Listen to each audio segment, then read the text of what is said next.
ഹരിശ്രീ ഗണപതയേ നമഃ. അവ്യക്തമസ്തു.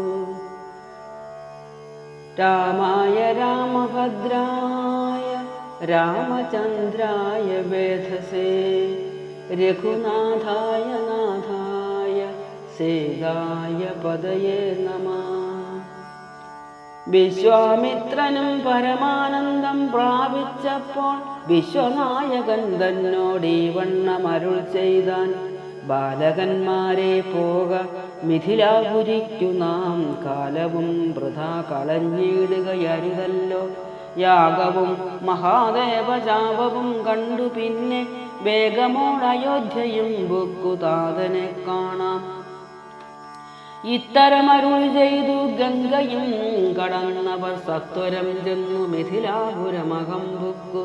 മുനിനായകനായ കൗശികൻ വിശ്വാമിത്രൻ മുനിവാടം പ്രാപിച്ചിതെന്നതു കേട്ട നേരം മനസ്സിൽ നിറഞ്ഞൊരു പരമാനന്ദത്തോടും ജനകമഹീപതി സംഭ്രമ സമന്വിതം പൂജാസാധനങ്ങളുമെടുത്തു ഭക്തിയോടും ആചാര്യനോടു ഋഷിവാണം പ്രാപിച്ച നേരം ആമോദപൂർവം പൂജിച്ചാചാരം പൂണ്ടു നിന്ന രാമലക്ഷ്മണന്മാരെ കാണായി നൃപേന്ദ്രനും. ചന്ദ്രസൂര്യന്മാരെന്ന പോലെ ഭൂപാലേശ്വര നന്ദനന്മാരെ കണ്ടു ചോദിച്ചു നൃപേന്ദ്രനും. കന്ദർപ്പൻ കണ്ടു വന്ദിച്ചിടിന ജഗദേക സുന്ദരന്മാരാമിവരാരെന്നു കേൾപ്പിക്കണം. നരനാരായണന്മാരാകിയ മൂർത്തികളോ നരവീരാകാരം കൈക്കൊണ്ടു കാണായതിപ്പോൾ. വിശ്വാമിത്രനും അതു കേട്ടരുൾ ചെയ്തിടിനാൻ. വിശ്വസിച്ചാലും മമ വാക്യം നീ നരപതേ. വീരനാം ദശരഥൻ തന്നുടെ പുത്രന്മാരിൽ ശ്രീരാമൻ ജ്യേഷ്ഠനിവൻ, ലക്ഷ്മണൻ മൂന്നാമവൻ. എന്നുടെ യാഗം രക്ഷിച്ചിടുവാൻ ഇവരെ ഞാൻ ചെന്നു കൂട്ടിക്കൊണ്ടുപോന്നീടിനേൻ ഇതുകാലം. കാടകം ബുക്ക നേരം വന്നൊരു നിശാചരി താടക തന്നെയൊരു ബാണം കൊണ്ടെയ്തു കൊന്നാൻ.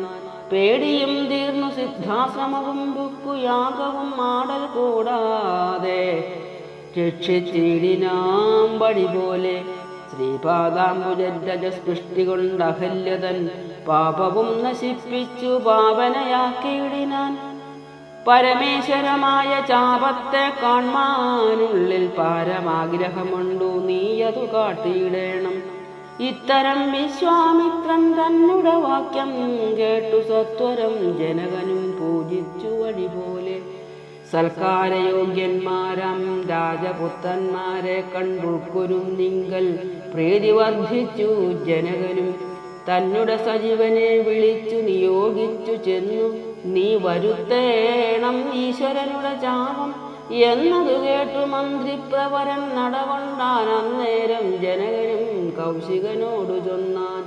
രാജനന്ദനായ ബാലകൻ രഘുവരൻ, രാജീവലോചനൻ സുന്ദരൻ ദാശരഥി, വില്ലിതു കുലച്ചുടൻ വലിച്ചു മുറിച്ചിടിൽ വല്ലഭനിവൻ മമ നന്ദനയ്ക്കെന്നു നൂനം.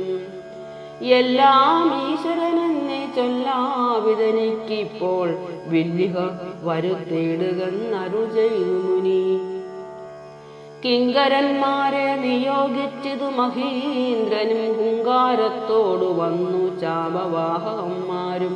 സത്വരം 5000 കിങ്കരന്മാരും കൂടി മൃത്യുശാസന ചാപമെടുത്തു കൊണ്ടുവന്നാർ. ഖണ്ഡാസഹസ്രമണി വസ്ത്രാദി വിഭൂഷിതം കണ്ടാലും ത്രയംബകമെന്നിതു മന്ത്രിന്ദ്രനും. ചന്ദ്രശേഖരനുടെ പള്ളിവിൽ കണ്ടു രാമചന്ദ്രനും ആനന്ദമുൾക്കൊണ്ടു വന്ദിച്ചിടിനാൻ. വില്ലെടുക്കാമോ, കുലച്ചിടാമോ, വലിക്കാമോ ചൊല്ലുകെന്നതു കേട്ടു ചൊല്ലിനാൻ വിശ്വാമിത്രൻ. എല്ലാമാവുന്നതു ചെയ്താലും മടിക്കേണ്ട, കല്യാണം ഇതുമൂലം വന്നുകൂടിയിടുമല്ലോ. മന്ദഹാസവും പൂണ്ടു രാഘവനതു കേട്ടു മന്ദമന്ദം വച്ചെന്നു നിന്നു കണ്ടിതു ചാപം. ജ്വലിച്ച തേജസ്സടുമെടുത്തു വേഗത്തോടെ കുലച്ചു വലിച്ചുടൻ മുറിച്ചു ചിതശ്രമം നിന്നരുളുന്ന നേരം ഈരേഴു ലോകങ്ങളും ഒന്നു മാറ്റൊലിക്കൊണ്ടു വിസ്മയപ്പെട്ടു ജനം.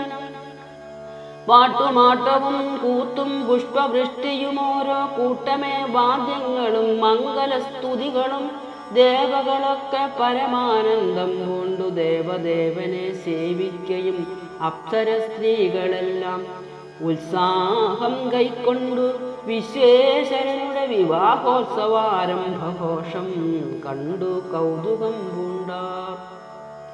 ജനകൻ ജഗൽ സ്വാമിയാകിയ ഭഗവാനെ ജനസംസതി ഗാഠാശ്ലേഷവും ചെയ്താനല്ലോ.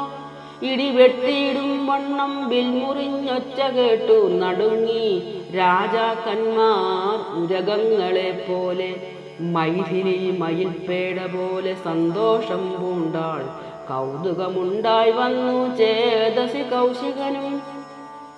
മൈഥിലി തന്നെ പരിചാരകമാരും നിജമാതാക്കന്മാരും കൂടി നന്നായി ചമയിച്ചാൽ. സ്വർണവർണ്ണത്തെ പൂണ്ട മൈഥിലി മനോഹരി സ്വർണഭൂഷണങ്ങളും അണിഞ്ഞു ശോഭയോടെ. സ്വർണമാലയും ധരിച്ചാതരാൽ മന്ദം മന്ദമർണോജനേത്രൻ മുമ്പിൽ സത്രപം വിനീതയായി വന്നുടൻ നേത്രോൽപ്പലമാലയും ഇട്ടാൾ മുന്നേ. പിന്നാലെ വരണാർത്ഥമാലയും ഇട്ടിടിനാൾ. മാലയും ധരിച്ചു നീലോൽപ്പല കാന്തി തേടും ബാലകൻ ശ്രീരാമനുമേറ്റവും വിളങ്ങിനാൻ. ഭൂമി നന്ദനയ്ക്കനുരൂപനായി ശോഭിച്ചിടും ഭൂമി ബാലകബാലൻ തന്നെ കണ്ടവർകളും ആനന്ദാംബുധി തന്നിൽ വീണുടൻ മുഴുകിനാൻ. മാനവവീരൻ വാഴ്കന്നാശയും ചൊല്ലിയിടിനാൻ. അന്നേരം വിശ്വാമിത്രൻ തന്നോടു ജനകനും വന്ദിച്ചു ചൊന്നാൻ. ഇനി കാലത്തെ കളയാതെ പത്രവും കൊടുത്തയച്ചിടണം ദൂതന്മാരെ സത്വരം ദശരഥ ഭൂപനെ വരുത്തുവാൻ. വിശ്വാമിത്രനും മിഥിലാധിപൻ താനും കൂടി വിശ്വാസം ദശരഥൻ തനിക്കു വരും വണ്ണം നിശേഷ വൃത്താന്തങ്ങൾ എഴുതി അയച്ചിതു. വിശ്രമത്തോടു നടകൊണ്ടിതു ദൂതന്മാരും. സാകേതപുരിവെപ്പു ഭൂപാലൻ തന്നെ കണ്ടു.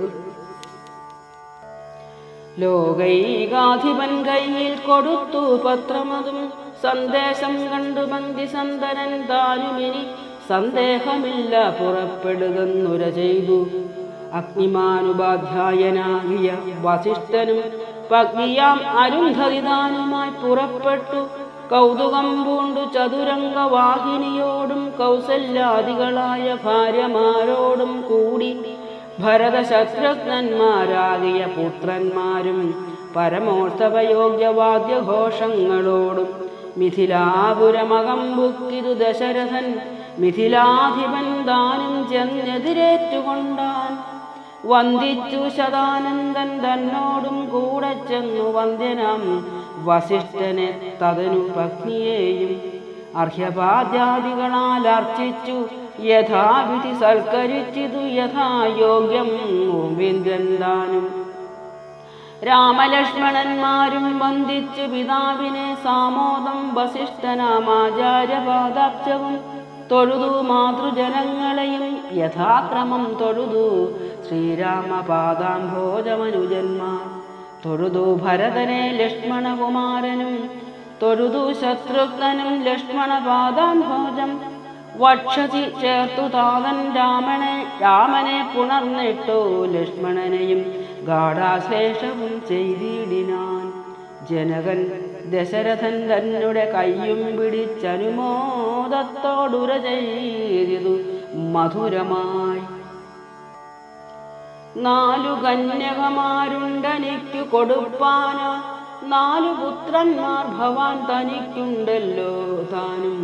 ആകയാൽ 4 കുമാരന്മാർക്കും വിവാഹം ചെയ്താകിലോ നിരൂപിച്ചാലേതുമേ മടിക്കേണ്ട. ഓം നമോ ഭഗവതേ വാസുദേവായ.